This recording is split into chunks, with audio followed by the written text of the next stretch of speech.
Hello again, traders. Right, I thought I'd just make a quick video while I'm waiting for coffee to cool down so I can drink it. And it is, I often forget how important level alerts are. You know, this is an obvious US 30, obvious looking chart to me to stick an alert on. We've got a clear area, we're on the H1 chart, clear area here of green candles. We've got the S1, we've got the daily pivot, we've got the Asian session low there. So suppose it decides to go short, an alert around about this level here would be, in my opinion, well, I've set it on another trading platform, but I can set it on this one just by right clicking. This is MT4, of course. Right click, set the alert, and then you can drag and drop it anywhere you like, and it will change. So you can fine tune it after you've thrown it on your chart.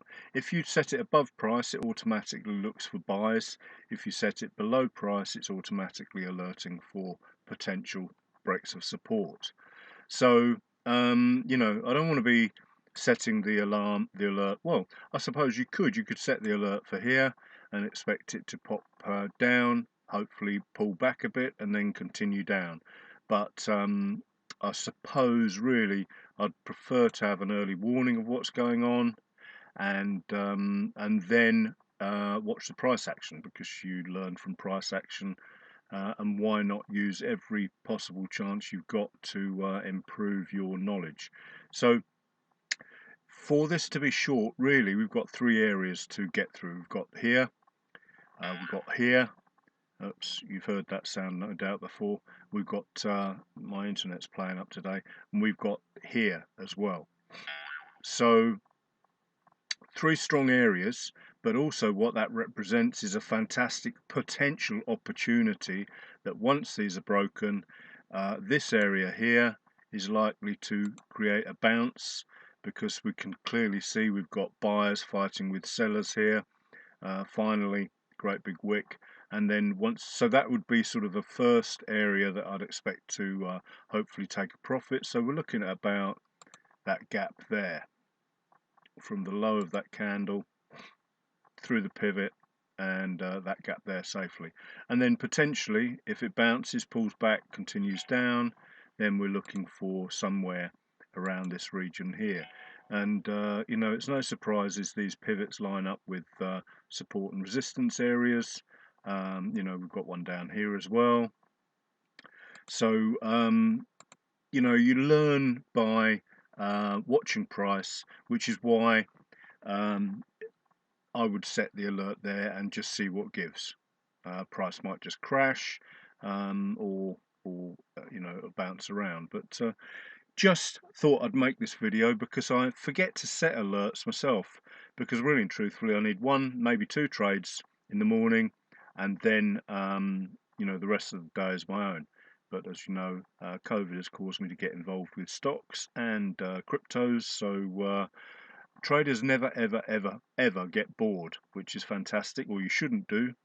Unless, of course, you are one of the traders like I was doing for years and years and years, which was finishing at 8 a.m. and then off doing other stuff for the rest of the day, for the whole day, or until at least 5 o'clock, when I'd look for a reversal, potential end of day reversal trade. So yeah, set your alerts. I mean, it's really straightforward. Let's have a look at another pair, US 500, the S&P. Similar sort of setup going on there. Clear area, well, down here to trade to. Once we get through this lot, that looks like a better gap actually. And then once we've got through potentially here, all the way down to roughly that area there, with expecting bounces off of both of these levels, but that's why I've drawn that level there, that flip zone there. So flip zone, flip zone. So we could set the alert on this one for you know, and don't forget also we always look at 3CRs as well. I should remind you of that. That's the whole point, the whole way I trade. But let's sling an alert here. You can just see it behind there, hopefully. Drag it down so you can see it, and drag it up. And I might as well show you what happens when you get it the wrong side. It will start to ping with any luck in a minute. Perhaps not. Perhaps I've got my volume off on alerts. Shouldn't have done that, should I? Probably got my volume off on alerts, but I'm not going to worry about that too much. So the way you can look at your alerts also is down below there. That shows your alerts on the charts and what they're alerting for and so on and so forth. Just drag and drop that line. And that's about it. So set your alerts. You could also obviously set your alerts for longs, so set one above the price and then just drag and drop it to where you want the precise level. You know, the breakout of the Asian session, what you often get, and that's worth mentioning actually, is a breakout, then a pullback. So you've got your alert, you're watching for the pullback, then they retest it as resistance acts as support, and then potentially continue on.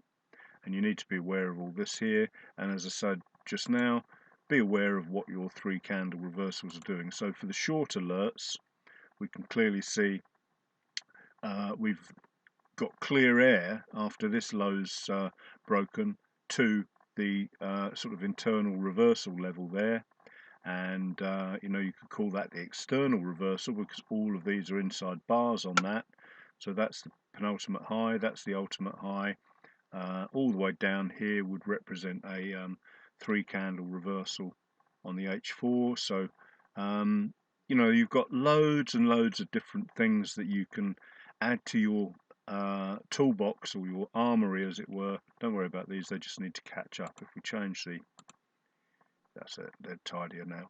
So yeah, you've got tons of tools to add to your armory, and you can play around to your heart's content. So alerts, I always forget to set them for myself. I forget to talk about them enough. Well, I don't always forget to set them for myself, but I forget to talk about them enough anyway, and often forget to set them myself. So yeah, you can clearly see that level now.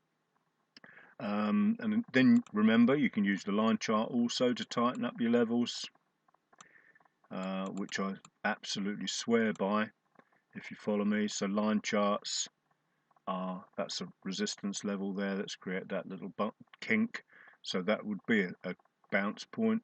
You've got the left hand side is more important, so if you really want to get down to the nitty gritty, that's where you would expect it to have a problem. And on the left hand side here also you could expect that to have a problem. So there and there, that's a significant level. So now if we go back to candles, you'll probably see even more sort of interest at those levels. All these flip areas here and these rejection levels here and rejections here, tests and failures here. It just goes on and on. So you know, I know you can curve fit a lot of this, but it becomes like second nature, in other words. So there you go, alerts and levels, and you know, make trading as relaxing and as what should I say, non-impulseful, as it were. You know, don't just sit at a chart and think, oh, I'll have that. Just make your plan, trade your plan. Okay, thanks for watching. Have a great day.